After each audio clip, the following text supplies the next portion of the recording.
Dušana Mramorja se bomo zapomnili predvsem po tem, da je krizne davčne ukrepe spremenil v trajne. V drugi fazi pa je zaradi izgube kredibilnosti, zaradi afere z dodatki popuščal javnemu sektorju in zaradi tega se je sproščala javna poraba, medtem ko je vse davčne spremembe obrnil v to smer, da bi se davčni prihodki obrnili.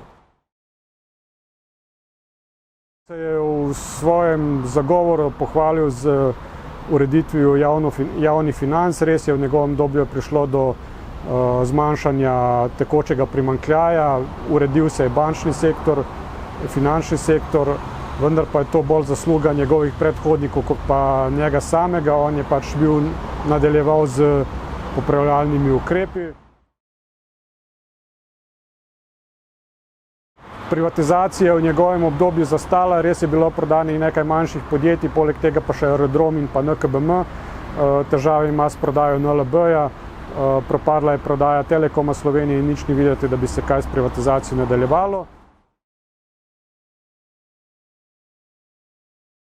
Korporativno upravljanje sicer se je uskladil z, kot je sam rekel, formalno je usklajeno korporativno upravljanje z zahtevami OECD-ja, vendar pa dejansko se kadruje še bolj po domačem, kot se pa je v času gospodarske krize, kar se tudi vidi v zadnjem obdobju z nepreglednim kadrovanjem v NLB-ju, afero o SDH-ju, težavami v Luki Koper.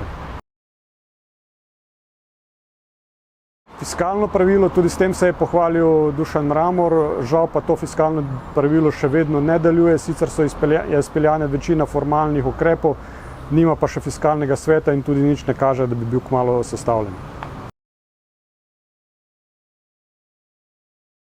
Prebivalci si ga bomo zapomnili predvsem po uvedbi davčnih blagajn, ki so se, vsaj v tej fazi se poznajo predvsem kot birokratska ovira, bolj malo je pa tistih učinkov, ki jih je predvideval, to je zmanjšanje sive ekonomije in pa večji davčni prihodki. Zadnji ukrep, davčno preoblikovanje, je tudi eden od ukrepov, zaradi katerih bo predvsem prišlo do povečanja, je bil cilj predvsem povečanja davčnih prihodkov. Učinek na gospodarstvo bo minimalen, celo verjetno škodljiv, ker na eni strani stroški dela bodo ostali enaki, sicer se bodo posameznikom povečali neto plače, na drugi strani se pa povečuje davčna obremenitev podjetij, ker se bo zvišal davek na dobiček.